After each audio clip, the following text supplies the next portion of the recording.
and welcome to Logan Sounds Off, where I talk about books, music, and a whole lot more. I'm your host, Logan Kelly.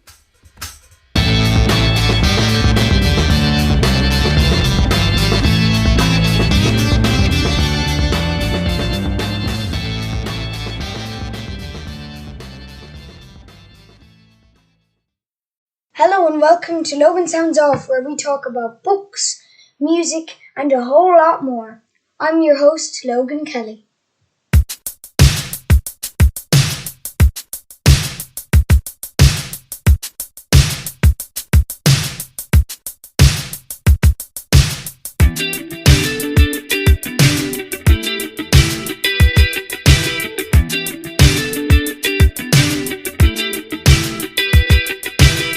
Hello, welcome to Logan Sounds Off. Today we're going to be doing an album review on Dr. Feelgood.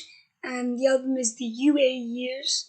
There's 24 songs on this album, and that's on the shortest album, which I have in my hand right here, the CD.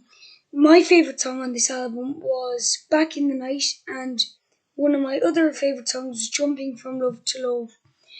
These songs weren't their biggest hits, but I would have thought they should have been. I really like those songs.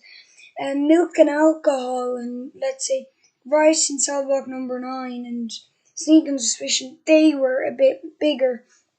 But there's a lot of songs on this that were brilliant, but didn't get as much appreciation.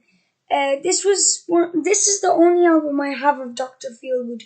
This is a very good introduction album, so that's why I picked it out. I know you don't usually do a compilation for an album review, but the reason why I done one today was because this album is very good for introducing a person to Dr. Feelgood and its style. So this would be like all the best songs on the album. Like one of the most iconic songs that they made was Roxette and Down at the Doctor's, and another song that I liked that wasn't as big was As Long as the Price is Right. So there's a lot of good songs on this album, like Nomado, Yakimo, Hong Kong Money, Put 'Em Out of Your Mind, Down at the Doctor's. There's a lot of good songs in this. On average, this is one of the best albums I have ever heard. In my opinion, there is no better Dr. Feelgood album. I really liked the song Baby Jane, because I thought it was a very good song to put at the start of the album. It was the 8th track out of 24, so that'd be the start there. But there's some really good songs on this album. I definitely recommend to buy this. Unfortunately, you can't get the tape version anymore, I don't think, because tapes aren't being really made anymore that much. Because that has more songs on it. There was one song at the end that I didn't particularly like, and I couldn't actually listen to properly because the CD was scratched at that point. Hunting, Shooting, Fishing. So I can't really review that particular song. But Trying to Live My Life Without You, Monkey, Waiting for Saturday Night, all those songs are on this. Very good album overall.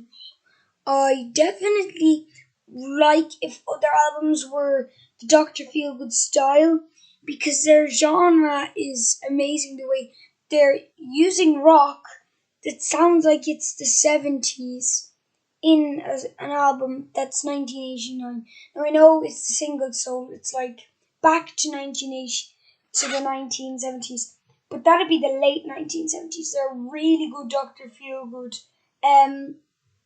This album was released in 1989 by EMI Records, so that's fairly good there now that EMI were doing it, because they usually have some good albums. That'll show you. By Dr. Feelgood. This wasn't their most popular album. They had more popular ones, I'd say, probably. But people don't really know Dr. Feelgood, where I find they should definitely know them if they like rock. I myself love AC/DC. I love some Black Sabbath stuff. So I really think that if people listen to Dr. Feelgood who had a similar taste in music with me, then they would love this album. It's absolutely amazing. 24 tracks of heaven, in my opinion. You can listen to this all the time and you won't get sick of it because there's so many songs on the album that you won't have time to listen to all of them over and over again. My favourite song overall on this album was, I'd probably say, Back in the Night. And my least favourite song was Hunting, Shooting and Fishing, which was the last song. So I've listened to this album loads of times. It's not an album that you get annoyed with after a while. It doesn't get boring because all of the songs are different tempos. Like, Back in the Night is it's slow in comparison to, I'd say She Does It Right by Dr. Feelgood. So there's some really good songs on this album. I really recommend it. I'm going to go massive on this one. I'm giving it a 5 stars. If I could give it a 6 out of 5 stars, I would. But that just doesn't sound right and breaks the laws of mathematics. So that's the end of the album review for today. I hope you enjoyed. I'll see ya. I hope you enjoyed listening to this episode of Logan Sounds Off. You can follow me on X, Facebook and Instagram at Logan Sounds Off. And don't forget to subscribe and not miss any more cool episodes. Bye guys!